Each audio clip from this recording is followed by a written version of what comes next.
Shri P K Gopan അതാണ് ക്ഷേമ പെൻഷന്റെ കാര്യം. നമുക്ക് ഇതുവരെ പ്രളയത്തിന്റെ കാര്യം, ക്ഷേമ പെൻഷന്റെ കാര്യം കൂടി എത്തേണ്ടതുണ്ട്. അതുകൊണ്ട് അതിലേക്ക് കൂടി ഫോക്കസ് ചെയ്ത് ഞാൻ ക്ഷേമ പെൻഷനിലേക്ക് പെട്ടെന്ന് വരാം. അതിനു മുമ്പ് ശ്രീ രജിൻ പറഞ്ഞ രണ്ട് കാര്യങ്ങൾ ക്ലിയർ ചെയ്യണം.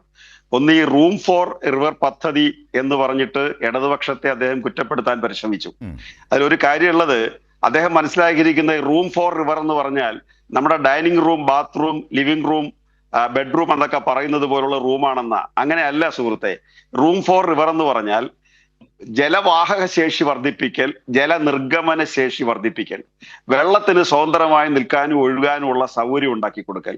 അതിന്റെ ഭാഗമായിട്ടാണ് 2018 പ്രളയത്തിന് തുല്യമായി 2025 വരെ നമ്മുടെ നാട്ടിൽ അതേപോലെ പ്രളയം ഉണ്ടായില്ലെങ്കിലും ആ പ്രളയത്തിന് ശേഷം വന്നിട്ടുള്ള എല്ലാ മഴക്കാലവും നമുക്ക് ഇത്തരം ദുരിതങ്ങൾ ഉണ്ടാകാതെ സംരക്ഷിച്ചത് ഗവൺമെന്റിന്റെ ആ കരുതലാണ്.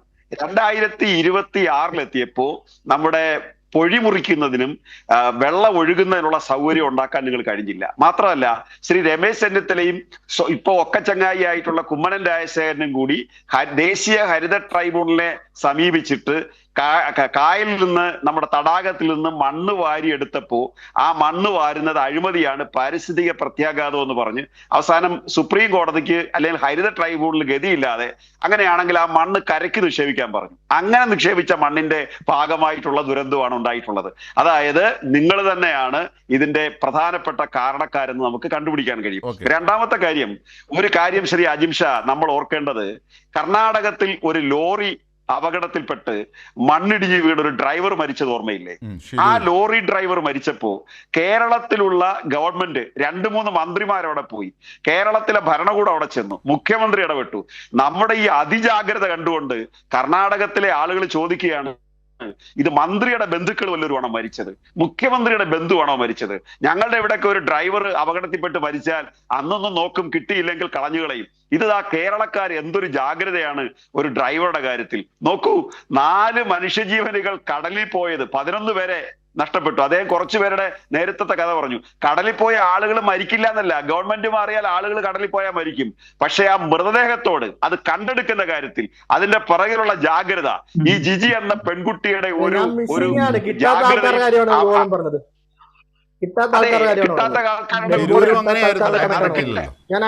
അതെ, അതാണ് അല്ലെ. ആയിക്കോട്ടെ, ഞാൻ പറഞ്ഞത് ഈ രൂപത്തിൽ കേരളത്തിൽ കാണാതായ ആളുകളെ കണ്ടുപിടിക്കാനുള്ള ജാഗ്രത ഇങ്ങനെയുള്ള അലസ നടപടിയല്ല നമ്മൾ സ്വീകരിച്ചെന്ന് ഓർക്കണമെന്നുള്ളതാണ്. ഇതാണ് കർണാടകത്തിലെ ഒരു ഡ്രൈവറുടെ. ഇനി മറ്റൊരു കാര്യം, ഞാൻ ഒരു കാര്യം കൂടി പറയുന്നത്, ശ്രീ രാജേഷിന്റെ മൃതദേഹം കൊണ്ടുപോകാൻ ഇവിടെ സൗകര്യമില്ല എന്ന് പറഞ്ഞില്ലേ ശ്രീ അജിം ഷാ? ഞങ്ങൾക്ക് ഓർമ്മയുണ്ട്, ഈ സുനാമി ഉണ്ടായ സമയത്ത് ഞങ്ങൾ ഈ ആലപ്പാട് പഞ്ചായത്തിൽ നിന്ന് മൃതദേഹം ലോറിക്കകത്ത് കയറ്റി താലൂക്ക് ആശുപത്രി, കരുനാഗപ്പള്ളി താലൂക്ക് ആശുപത്രി കൊണ്ട് നിരത്തിയിടുമ്പോഴാണ്, ഞങ്ങളത് ചെറുപ്പക്കാരുടെ ഒരു ടീമാണ് പോയത്, നിരത്തിയിടുമ്പോഴാണ് ഒരു കാൽനട ജാഥയുമായി ബന്ധപ്പെട്ട ഞങ്ങളവിടെ പ്രദേശത്ത് കേന്ദ്രീകരിക്കേണ്ടി വന്നേ. അപ്പോഴായി സംഭവം ഉണ്ടാവുന്നേ. ഈ ലേ മെറിഡിയൻ ഹോട്ടലിലെ കുഞ്ഞാലിക്കുട്ടി സാഹിബിന്റെ മകന്റെ കല്യാണം കഴിഞ്ഞിട്ട്, മകനോ മകളോ എനിക്ക് കൃത്യമല്ല, കല്യാണം കഴിഞ്ഞിട്ട് ഉമ്മൻചാണ്ടി സാർ അതുവഴി വരികയാണ്. അദ്ദേഹത്തിന് ഈ കാര്യം പോലും വേണ്ടത്ര മനസ്സിലാവുന്നില്ല. അപ്പൊ അദ്ദേഹം അവിടെ നിന്ന് പോലീസ് ഉദ്യോഗസ്ഥരോട് പറയുകയാണ്, എന്ത് സംഭവിച്ചാലും ശരി ഇതിന്റെ പിറകിലുള്ളവരുടെ പേരിൽ നടപടി സ്വീകരിക്കണം. ഈ സുനാമി എന്താണെന്ന് പോലും മനസ്സിലാക്കാതെ പുള്ളി പറയുക. അന്ന് അവിടെ മൃതദേഹം കയറ്റിക്കിടത്താൻ ഫ്രീസർ ഇല്ല. ആ കരുനാഗപ്പള്ളി താലൂക്ക് ആശുപത്രി നിങ്ങളിപ്പോ പോയാൽ 8 നിലയുള്ള കെട്ടിടം ഇപ്പൊ ഉടനെ പൂർത്തിയാകാൻ പോവുകയാണ്. അവിടുത്തെ സൗകര്യങ്ങൾ വളരെ വിപുലമായി മാറുകയാണ്. ഒരു ദുരന്തം പാഠമായി നമുക്ക് മാറണം. അത് പാഠമാകാൻ നമുക്ക് കഴിയണമെങ്കിൽ അതിലെ കുറവുകളും കുറ്റങ്ങളും നമുക്ക് മനസ്സിലാകണം.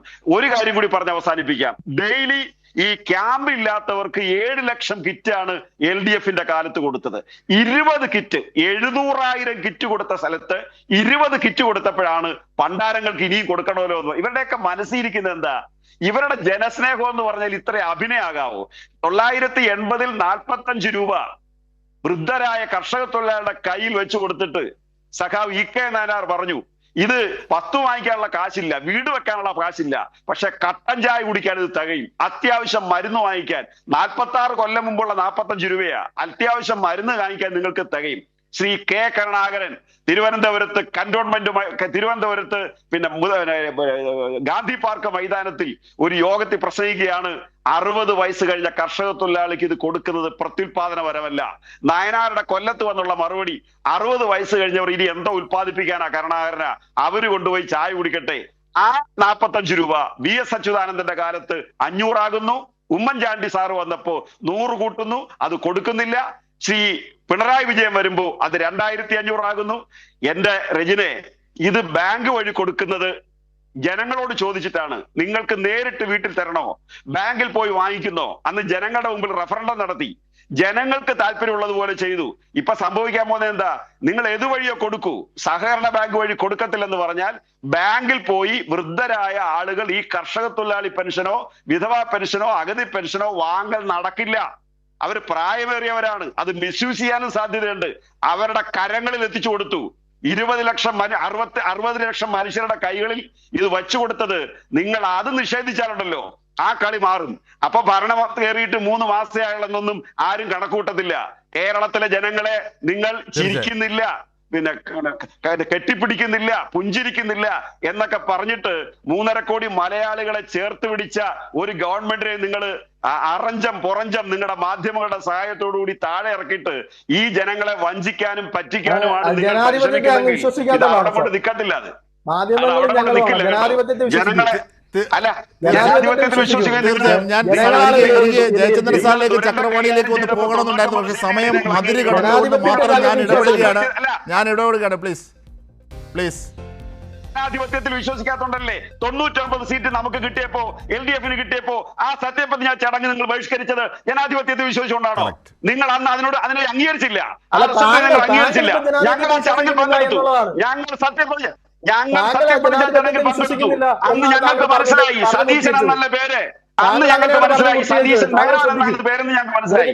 ഞങ്ങൾ ചടങ്ങിൽ പങ്കെടുത്തു. ഞങ്ങൾ ജനാധിപത്യത്തെ അംഗീകരിക്കുന്നു. ഇതാണ് സ്ഥിതി. തീർച്ചയായും. കാരണം ഈ ബൈബിളിലെ വചനം പോലെ ഒട്ടകം സൂചിമുനയിലൂടെ കടന്നു പോകുന്നത് പോലെ പ്രയാസമാണ് എന്ന് പറയുന്നൊരു പ്രയോഗമുണ്ട്. അതുപോലെയാണ് VD സതീശൻ. ഈ രീതിയിൽ പോയാൽ ജനങ്ങളുടെ മനസ്സിൽ നിങ്ങൾക്ക് കടന്നു കയറാനാകില്ല.